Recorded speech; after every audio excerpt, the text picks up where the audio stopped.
Let's get more now on one of our top stories. The United Nations Secretary-General Antonio Guterres has condemned the shelling around a nuclear plant in Ukraine. The Zaporizhzhia power plant is the largest nuclear facility in Europe, and both Russia and Ukraine have blamed each other for the shelling. Well, joining me now is the former president of Ukraine, Petro Poroshenko. Thank you for coming on the programme this evening. Let's just start, Mr. Poroshenko, with this shelling around the nuclear plant. Who is responsible for this? The Russians say the Ukrainians are doing it. The Ukrainians say the Russians are doing it. What can you tell us about this? Please, never listen what Russians saying. Putin, and don't trust Putin, don't trust Russia. We definitely should understand that not only the thing that Ukraine is extremely responsible, Russia invaded Ukraine, and with that situation, the catastrophe on Zaporizhzhia nuclear power station would be 10 times more powerful than Chernobyl station. And definitely that would be suffered the whole Europe and the whole world. Zaporizhzhia power station delivered 20% of the all energy balance of Ukraine, 50% of the nuclear power station output. And with this situation, definitely, I just want to remind you that still Ukrainian personnel are there. And with that situation, we propose that this question should be immediately put in the agenda of the Security Council of the United Nations and immediately make a very special decision to deploy United Nations peacekeeping operation on Zaporizhzhia power plant, because that would be suffered the whole Europe, whole world, if it would be catastrophe. Do you think? Do you honestly think? Sorry to interrupt, but do you think the Russians would accept international peacekeepers? It needs, for this to work, for inspectors to go in, it needs a conflict-free zone, doesn't it? And do you think that is at all possible? Look, I think that the whole world should speak loudly, and because this situation is a threat to the global security. And if Russia do not expect absolutely clear steps, it would be independent from Ukraine, international peacekeepers who can guarantee the security of the world. This is exactly why we create Security Council of the United Nations. And if Russia do not accept that, we need to introduce new embargo, new sanction. And Russia understands only the language of strength, and the whole world should demonstrate the unity, solidarity, and strength. Well, look, on the war more broadly, Mr. Poroshenko, it looks like Russia, the word coming from Moscow, is they want to announce the annexation of the Donbass in September or in the autumn. How would Ukraine react to that?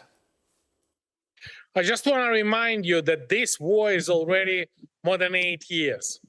And in the year 2014, me as a Commander-in-Chief of Ukraine, Supreme Commander-in-Chief of Ukrainian Armed Forces, and the President of Ukraine, in the year 2014, released from Russian troops 2/3 of the occupied Donbass and create the new armed forces of Ukraine based on the NATO standard. And with that situation now, the Slaviansk, Kramatorsk, Kostiantynivka, and a significant part of the Donbass under control of Ukrainian troops. And just last week, I returned back from the zone of the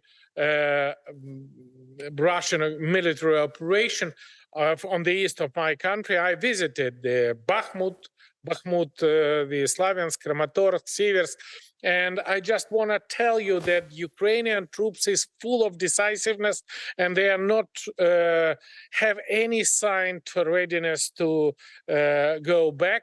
And the only thing they need is three things. This is their weapons, and weapons. And by the way, I have the special request from the soldiers that they want to thank the British people, the British government, British Parliament, and British Prime Minister for significant and new weapons we received. And because of these weapons, this is demonstrate the effectiveness of Ukrainian armed forces. And point number two, this is absolutely unacceptable to create the precedent for the future to change the borders by force. Because if we accept that from Russia, now it would be no borders at all in Europe. And the next definitely. Okay, Mr. Poroshenko, let me just,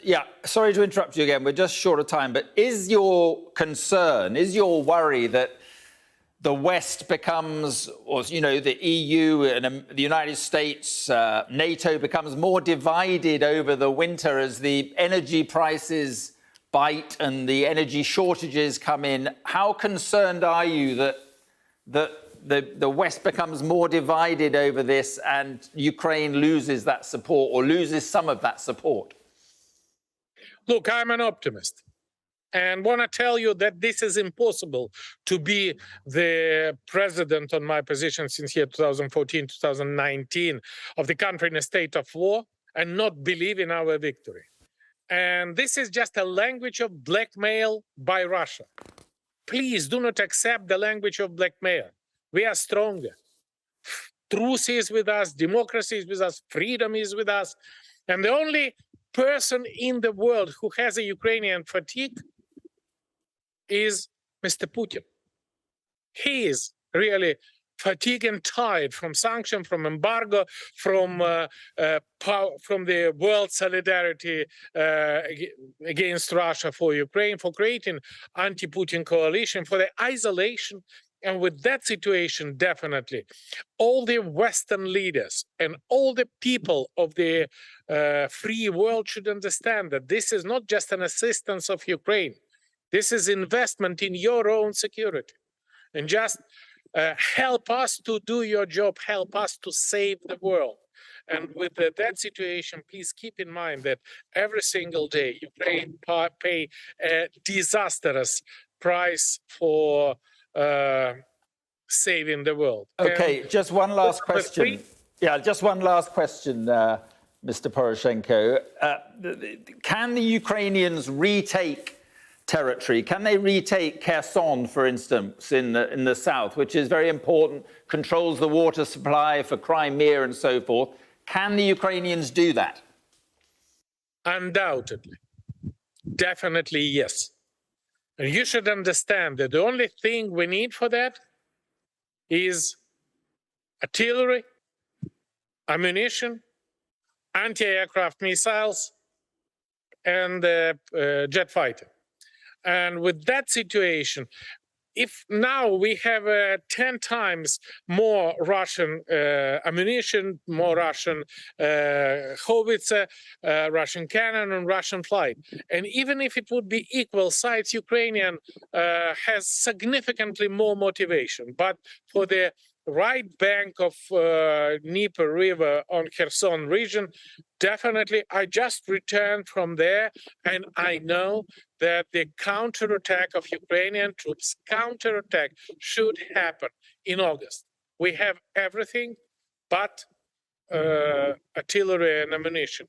And just imagine that this is different type of war.